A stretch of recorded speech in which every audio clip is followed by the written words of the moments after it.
Þeir sem samþykkja að fyrir fundinum hefur borist tillaga afgreiðslu launa vegna nýs kjarasamnings.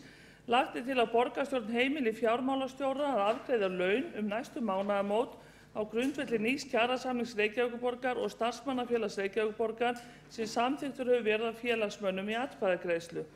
Kjarasamningurinn verður lagður fram til formlegrar samþykktar borgarráðs leið og kostnaðarmat og tillaga viðauka við fjárhagsáætlun 2014 liggur fyrir. Þeir sem samþykkja taka þessa tillögu á dagskrá gefi merki. Það samþykkt. Þá tökum við þessa tillögu bara á dagskrá núna. Þeir sem að samþykkja hana vilja gefa merki. Hún samþykkt samhljóða. Þá erum við komin á 4. lið í dagskrá sem stefna í þjónustu við fatlað fólk, samanber 10. lið fundargerðar borgarráðs og 10. apríl. Og fyrstur til máls tekur borgarfulltrúi Björk Vilhelmsdóttir og Karl Sigurðsson. Við skiptum liði.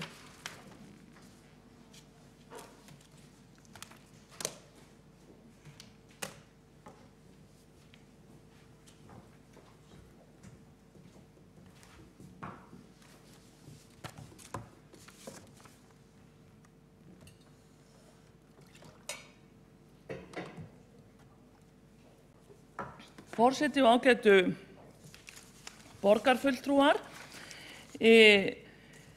undanfarið rúmt ár hefur verið starfandi starfshópur á vegum velferðarráðs Reykjavíkurborgar til þess að móta stefnu borgarinnar í þjónustu við fatlað fólk á heimilum sínum til næstu 10 ára. Starfshópurinn var skipaður fulltrúum allra flokka.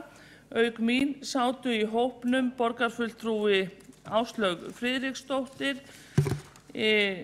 varaborgarfulltrúi Þorleifur Gunnlaugsson og borgarfulltrúi Páll Hjalti Hjaltason. Við höfðum fulltrúa frá einhverfusamtökunum, frá Þroskahjálp, frá Átaki og Geðhjálp með okkur, auk ýmissa sérfræðinga á velferðarsviði. Tillaga starfshópsins stefnu í þjónustu við fatlað fólk á heimilum sínum var samþykkt einróma í velferðarráði núna í byrjun þessa mánaðar og var vísað hingað til borgarstjórnar frá borgarráði, enda mjög mikilvæga stefnumótun að ræða. Stefnan byggir á framtíðarsýn og leiðarljósi Reykjavíkurborgar í þjónustu við fatlað fólk sem samþykkt var hér einróma í borgarstjórn í janúar 2011 þegar við vorum að taka við þessari mikilvægu þjónustu við þennan hóp borgarbúa og þess vegna grundvölluð á samningi Sameinuðu þjóðanna réttindi fatlaðs fólks. Stefnumótunin þessi, hún í rauninni útfærsla á 19. grein á samningi Sameinuðu þjóðanna réttindi fatlaðs fólks sem felur í sér að fatlað fólk hafi tækifæri til þess að velja sér búsetustað en þurfi ekki að flytja til þess að fá tiltekna þjónustu. Eins fjallar 19. greinin þjónustu til þess að fatlað fólk geti lifað í samfélaginu án aðgreiningar og til þess að koma í veg fyrir einangrun þeirra. Þessi 19. grein hefur verið útfærð af velferðarráðuneytinu og staðfest af velferðarráðherra í reglugerð númer 1054. Þannig að þessi stefna sem hér síðan lögð fram til samþykktar útfærsla ekki bara á 19. grein samnings Sameinuðu þjóðanna heldur einnig á þessari reglugerð. Ég held að þessi stefnumótun að við samþykkjum hana á þessum tímapunkti skiptir máli til næstu ára vegna þess að við öll sammála hvert skal stefna en við þurfum að sækja fé í þjónustuna. Við þurfum ekki bara að forgangsraða hér innanhús þannig að við getum mætt fötluðum íbúum betur, heldur þurfum við núna í endurmatinu sem á sér stað milli ríkis og sveitarfélaga á þessu þjónustu að flagga því hvert við erum að stefna því þetta útfærsla á reglugerð sem að velferðarráðuneytið hefur sett. Þannig að við erum að útfæra þær kröfur og þetta er í rauninni kröfulýsing á þjónustu sem að velferðarráðuneytið setur og sem betur fer í samræmi við okkar leiðarljós og okkar framtíðarsýn. Þannig að ef við samþykkjum þetta hér, þá getum við líka nýtt það í þessu endurmati sem á sér stað. Ég vil bara ítreka það, því að við höfum ekki í dag fjármagn til þess að gera allt það sem að stendur í þessari stefnu, en við ætlum okkur að hafa það fjármagn. Markmið stefnunar, ég skal nú fara tiltölulega fljótt yfir sögu, að fatlað fólk fái þjónustu í samræmi við þessa reglugerð og framtíðarsýn okkar og samning Sameinuðu þjóðanna um réttindi fatlaðs fólk. Að þjónustan og stuðningurinn sem fólk fái sé byggð á forsendum þess sem að hana fá og ákvörðunum þeirra. Þá er mjög mikilvægt í þessari stefnu að þjónustan sé heildstæð og sveigjanleg og styðji við sjálfstætt og innihaldsríkt líf fatlaðs fólks bæði á heimili og í tómstundum. Það hefur töluvert mikið verið rætt það hversu langt eigi þjónusta sveitarfélagsins að ná, en það er alveg skýrt að samkvæmt bæði samningi Sameinuðu þjóðanna, reglugerðinni og okkar eigin framtíðarsýn að þá eigi þjónustan að ná til heimilis og tómstunda.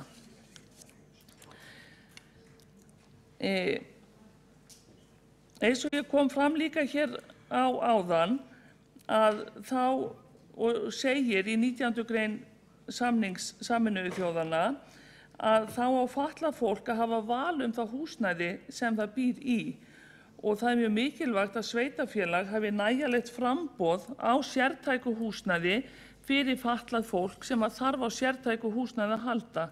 Og nú í síðustu viku samþykkti borgarráð uppbyggingaráætlun sem gerir ráð fyrir 28 íbúðum í sértæku húsum sem að taka tillit til mjög sértækra þarfa þeirra sem að þar munu búa. Er að ræða bara einstaklingsíbúðir en eru í kjörnum þar sem alltaf 5–6 búa saman en þeirra óskum og þörfum verður mætt á einstaklingsmiðaðan hátt þó svo þeir búi í búsetu kjörnum.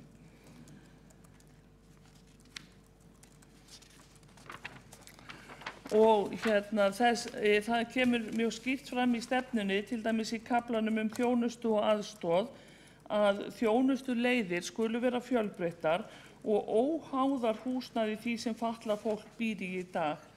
Í dag geta þeir sem að búa við mjög miklar þjónustuþarfir ekki valið sér búsetu hvar sem þó að sumir einstaka geri það sem hafa notendastýrða persónulega aðstoð, þá eru flestir háðir því að flytja í búsetukjarna.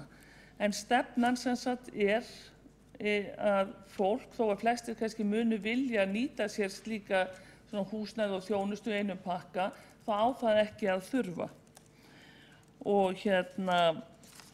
þannig að við þurfum bæði að tryggja húsnæði sem sértækt og einnig íbúðir til leigu fyrir þá sem að það vilja og svo geta fatlaðir að sjálfsögðu einnig bara keypt sér íbúðir þeir sem að það geta. Með þessari stefnu eru 3 viðaukar gæðastarf og faglegt starf á heimilum fatlaðs fólks, en lögð áhersla á það að efla og auka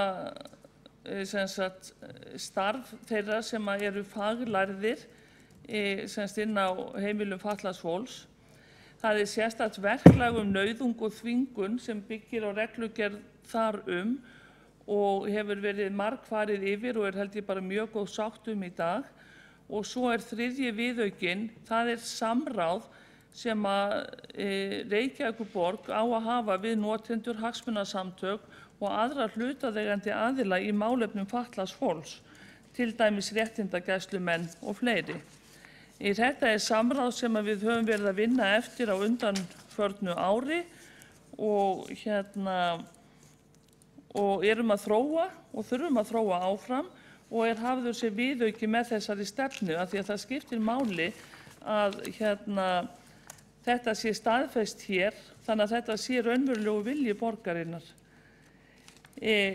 Borgarfulltrúar hafa allir þetta stefnuplagg, það í sjálfu sér stutt, það sem bara sjálf stefnan, þó að viðaukarnir lengi plaggið og inngangurinn, það sem vísað í reglugerð og samning Sameinuðu þjóðanna, og með stefnunni fylgir líka leiðarljós og framtíðarsýn Reykjavíkurborgar sem samþykkt var í borgarstjórn í janúar 2011.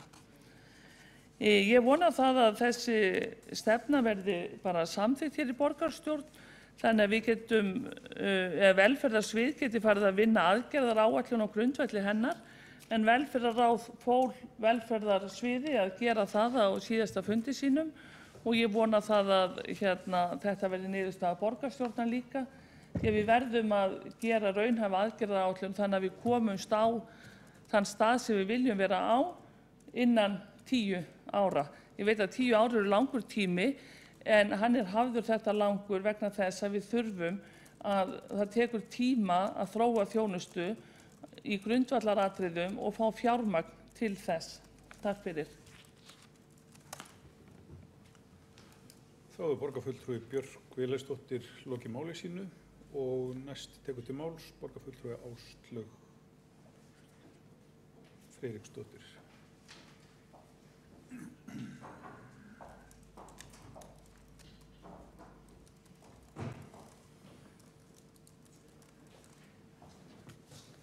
Forseti og borgarfulltrúar,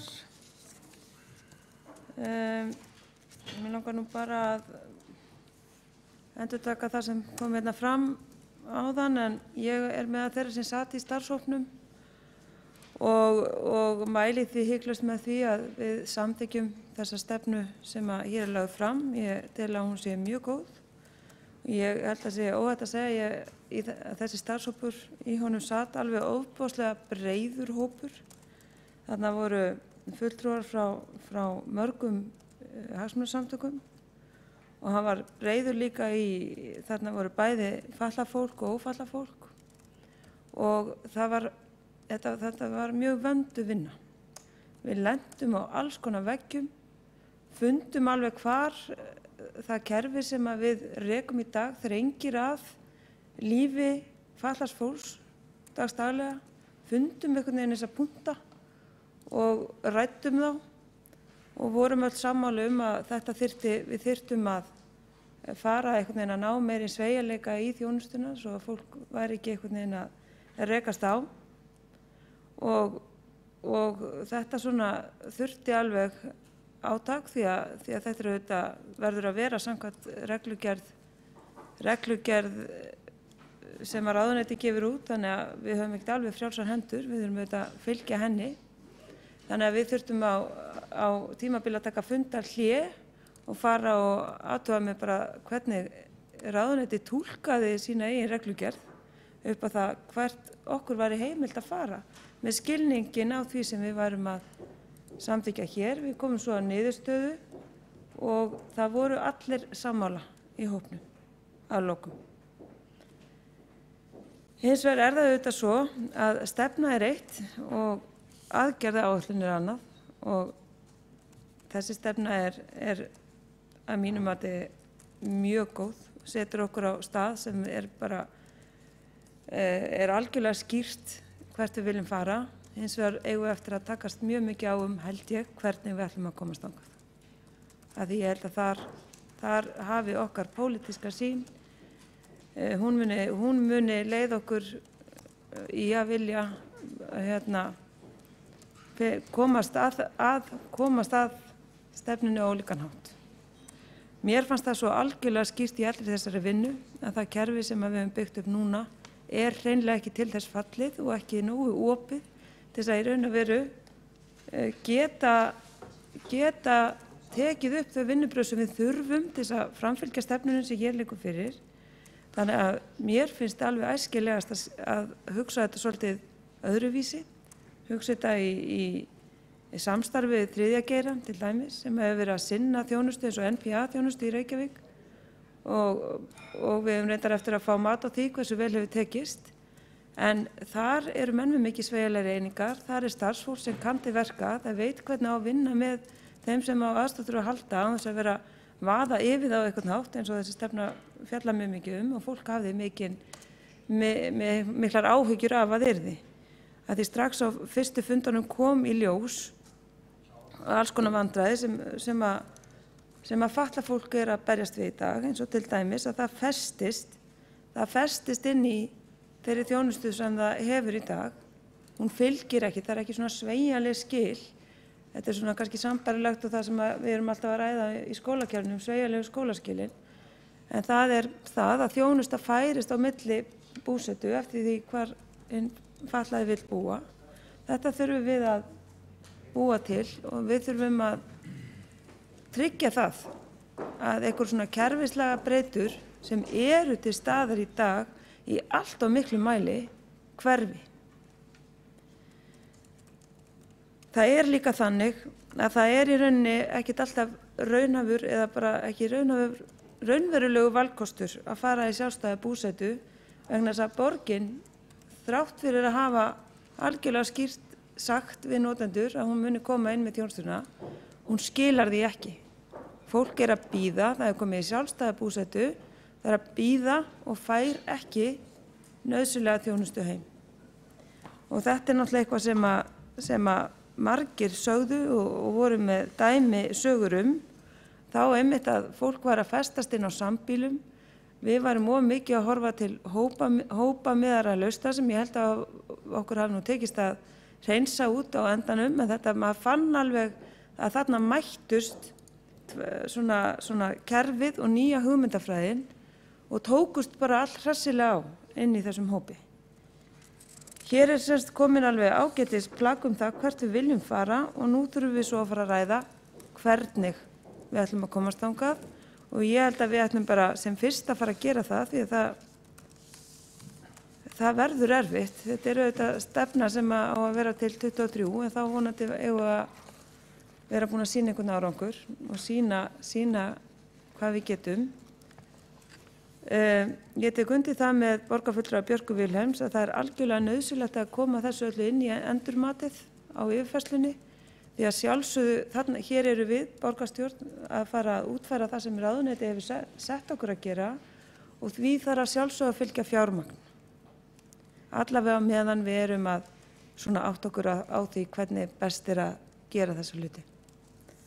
En ég bara vona að við samþykkjum öll þessa stefnu og ég veit nú ekki hvort að Björk Vilhelmsdóttir borgarfulltrúi talaði sameiginlega bókun en við sjálfstæðismenn ætlum að taka þátt í henni.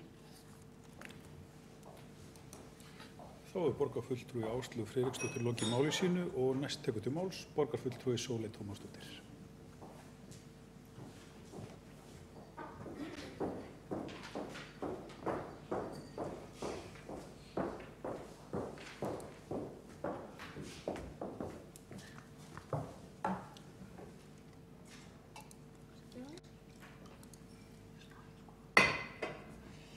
Forseti, góðir borgarfulltrúar.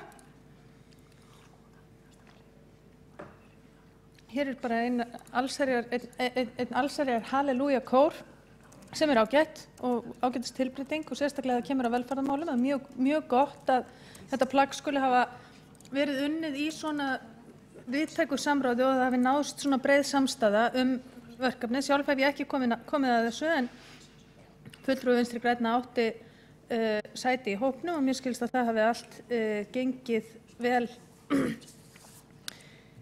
samstarfið hafi gengið vel og ekki bara af hálfu stjórnmálafólks heldur líka annarra hagsmunaaðila sem hafa komið þarna að. Ég ætla svo sem ekki að hafa mörg orð þetta, ég bara skora á velferðarráð og velferðarsvið að tryggja áfram breiðan grundvöll til þess þegar kemur að því að útfæra stefnuna vegna þess að útfærsla stefnunar í rauninni stærri og meiri áskorun heldur en það að skrifa niður einhver orð á blað. Það hvernig við framkvæmum svo þau verkefni sem að borgin þarf að framkvæma risastórt viðfangsefni og þar munum við Vinstri græn leggja ríka áherslu á samfélagslegt hlutverk borgarinnar. forsenda fyrir því að við getum gert þetta almennilega sanngjörn tekjuskipting á milli ríkis og sveitarfélaga og við þurfum að fara að endurskoða hana, það alveg ljóst. Og ég skora á ykkur í velferðarráði að standa mjög fast í lappirnar þarna og gefast ekki upp vegna þess að annars hætta á því að mögulega verði reynt að fá einhverja aðra til þess að vinna vinnuna og veita þjónustuna með meintum hagkvæmari hætti sem að þó kemur alltaf að mati okkar Vinstri grænna til með að bitna annaðhvort á þjónustunni eða starfsfólkinu eða báðu. Þannig að ef við ætlum að reyna að vinna þessa vinnu áfram í góðu samstarfi þá mjög mikilvægt að við tryggjum fjármagn frá hinu opinbera til verkefnanna. Það líka mikilvægt að þessi breiði samráðsvettvangur verði áfram virkur í útfærslunni og ég bara óska ykkur öllum góðs gengis í þeirri vinnu sem framundan Meira hef ég ekki máli að segja en óska ykkur bara til hamingju með þessa ágætu stefnu.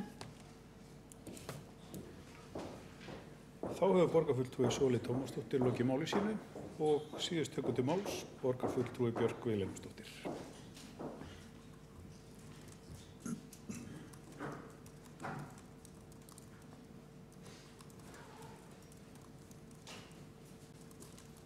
Forseti ágætu borgarfulltrúar, ég ætla að þakka borgarfulltrúanum Áslaugu Friðriksdóttur og Sóley Tómasdóttur fyrir þeirra ræður og þakka Áslaugu Friðriksdóttur fyrir að minna okkur á veggina líka sem við rákumst á í þessari vinnu og við þurftum alveg að taka hlé frá störfum og til þess að bæði að ná sjálf áttum og fá frekari skýringar á því hvað svona reglugerðar ákvæði þýddu. Og ég mjög ánægð með það að við náum einróma samþykkt borgarstjórnar því ég held að það skiptir svo miklu máli í endurmatinu. Því að við viljum fá breytingar og meiri fjölbreytni og að fatlað fólk geti meira valið í sínu lífi en til þess þarf fjármagn og það að við séum saman í því að biðja það fjármagn skiptir öllu máli árangur held ég. Og mér hefur fundist líka í stjórn Sambands íslenskra sveitarfélaga vera vilji til þess að stíga fast í jarðar og eins og hún Sóley Tómasdóttir borgarfulltrúi talaði það að við myndum ekki gefa mikið eftir þegar við færum í tekjuskiptinguna milli ríkis og sveitarfélaga að þá stöndum við líka saman á þeim vettvangi. Þannig að ég held að þetta verði til bóta og ég veit að hagsmunasamtök fatlaðra þau náttúrulega og bara einstakt fólk að sjálfsögðu vill strax kannski fá þjónustuna eins og við viljum að hún verði. Það svolítið erfitt að standa í vegi fyrir því þegar fólk hefur mjög brýnar þarfir og okkar þjónustukerfi næri ekki að mæta fólki. Það mjög finnst mér erfitt að segja, já en fyrirgefðu við viljum veita þér svona þjónustu en við bara getum það ekki í dag vegna þess að við höfum ekki kerfi til þess eða fjármagn og við erum bundin. Þess vegna held ég að það skiptir mjög miklu máli þessi aðgerðaráætlun sem unnin verður og hún kannski, það verður ekki hægt að vinna hana almennilega fyrir en endurmatið hefur farið fram á sama tíma og við verðum samt að gera mjög skýrar kröfur í endurmatinu. Við verðum að gera drög einhvern veginn aðgerðaráætlun sem við höfum í endurmatsvinnunni sem nú þegar á sér stað en við getum ekki klárað aðgerðaráætlunina fyrir en endurmatið liggur fyrir og við vitum hversu hratt við getum tekið skrefin því að því fyrr því betra held ég að við séum öll sammála en við verðum líka að vera raunsæ. Þannig að ég vil bara taka fyrir þessa vinnu og það mjög gaman að taka þátt í vinnu sem að skilar góðum árangri þó hún taki stundum á og þó mann langi stundum að gefast upp að þá það kannski kemur bara eitthvað betra út úr því að þegar við erum búin að takast á hlutina og það það skemmtilega í þessu. Takk. Þá hefur borgarfulltrúi Björk Vilhelmsdóttir lokið máli sínu og við tökum þá til afgreiðslu stefnu í þjónustu við fatlað fólk sem var bara 10. fundargerð á borgarráðs frá 10. apríl. Biðja borgarfulltrúum að stíga í salinn eða skokka.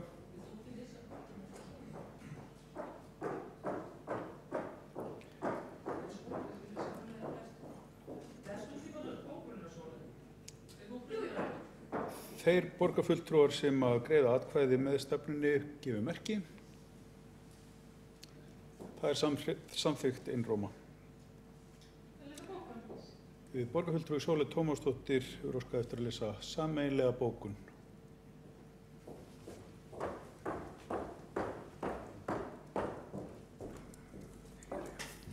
Forseti, góðir borgarfulltrúar, ég les þá upp sameiginlega bókun borgarstjórnar sem er svohljóðandi með leyfi forseta.